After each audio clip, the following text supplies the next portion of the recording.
I gave the alien vampire girl a glass of water, and she asked, "Is this what you drink?" The girl stood at my doorstep, soaked by rain, her pale silver skin shimmering under the lightning. I'd seen her once before, when the soldiers brought her to base, shackled and blindfolded, like she was some dangerous beast. They called her a Type V, short for vampire class. But she didn't look dangerous now. She looked lost. She didn't knock. She didn't speak. She just stared at me through the downpour with glowing red eyes. I didn't know what to say either. But something inside me, some part that hadn't hardened during the war, told me to let her in. So I stepped aside. She entered slowly, looking around the small cabin like she'd never seen anything like it before. Maybe she hadn't. The vampire clans lived underground, beneath blackened stone cities carved in eternal twilight. This place, wooden walls, warm fire, earthy smells, must have felt alien to her. "You're shivering," I said, grabbing a towel from the hook. I handed it to her. She took it with a strange reverence, as if unsure whether she was allowed. "I am cold," she whispered, voice low, words wrapped in an accent I couldn't place. "You're safe here," I said. Her eyes flicked toward me, and for a moment I saw something. Confusion? Pain? Gratitude? I walked to the kitchen. "You hungry? Thirsty?" "I do not require food," she said softly. I paused, then opened a cabinet and pulled out a clean glass. I filled it with water and held out to her. She took it carefully, eyeing it like it might burn her. "Is this what you drink?" she asked. "Yeah," I said, almost laughing. "Just water. You've never had it?" "No," she said. "We drink other things." "Right. Blood." She brought the glass to her lips slowly, hesitated, then took a tiny sip. Her expression twisted into confusion. "It is tasteless.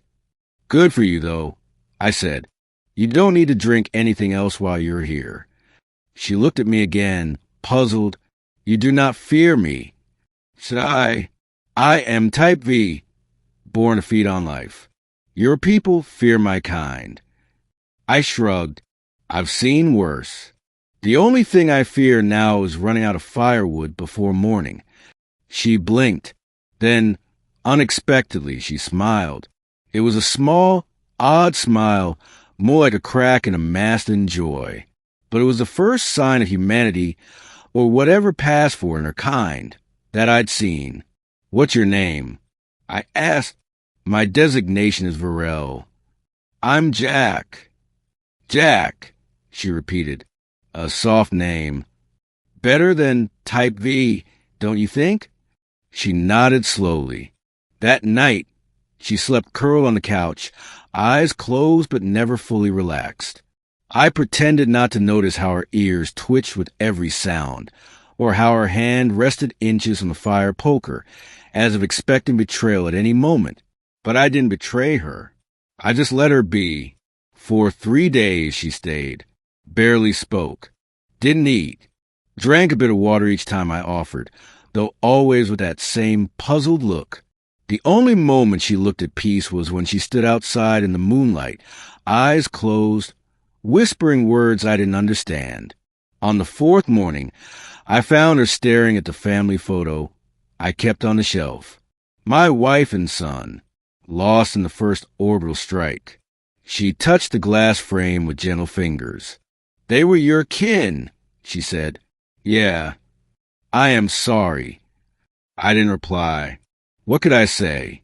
After a while, she said, "Your child, he looks like you." "Thanks." There was a silence. "I once had a nest sister," she said. "We were born in the same chamber. Shared blood. She died when her soldiers burned our den." I looked at her, unsure if she was trying to guilt me or simply connect. "I didn't fight in the first wave," I said. "By the time I got deployed, the damage was done." She nodded. "Still, you are kind." That word again, kind, as if she'd never experienced it before. On the fifth night, she screamed in her sleep, a sound that was not human, a cry like a broken violin dragged through ice. I ran in, found her thrashing, clawing at her own arms, whispering something in her language. I knelt beside her and grabbed her wrists. Virelle, it's okay. Wake up.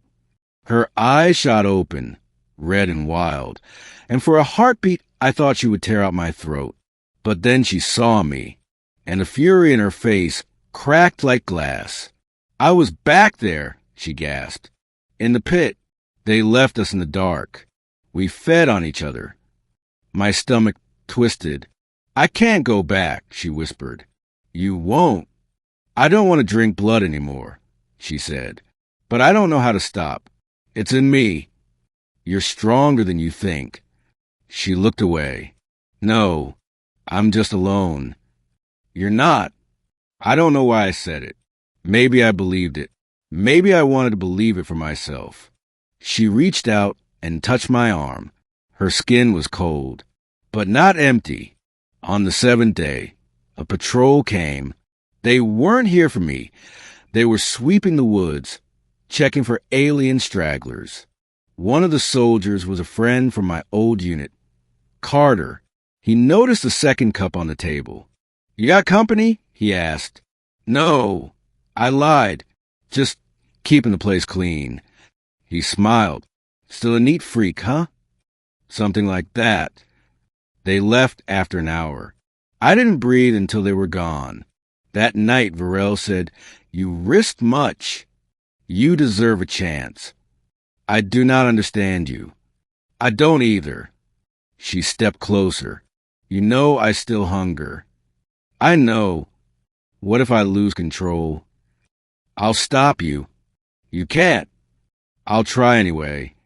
She looked at me, really looked, and then she said something I didn't expect. Then, I will stay. The days turned into weeks.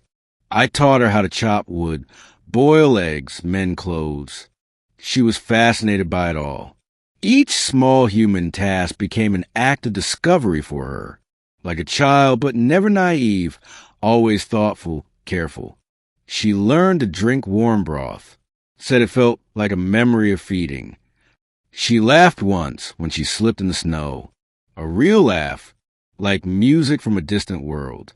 But sometimes she'd stare at her reflection in the window and whisper, I am not meant for this life. I would remind her gently, You're living it anyway. Then one night it happened. A wounded rabbit crawled to the edge of our cabin. I didn't notice until Virelle did. Her eyes glowed. Her breath quickened. Go inside, I told her. I can smell its life, she said, voice trembling. I know. She turned away, fists clenched. I want to kill it. You don't have to. She fell to her knees in the snow, sobbing without tears. Why do you believe in me, Jack? Why do you give water to a vampire? Because even a vampire can be thirsty for something else. She looked up, and in her eyes I saw it, not hunger, not rage, but a question, a hope. She got up, walked to the rabbit, lifted it gently and carried it beyond the trees, where it could rest in peace. She returned hours later, quiet but calm. I let it live, she whispered. I know. Is that what you drink? Mercy. I nodded. Something like that. She stepped into the light. Her red eyes dimmed to a soft rose. Her fangs had not vanished, but they no longer frightened me. Then, I will drink as you do. And for the first time since the war began, I believe we might have peace.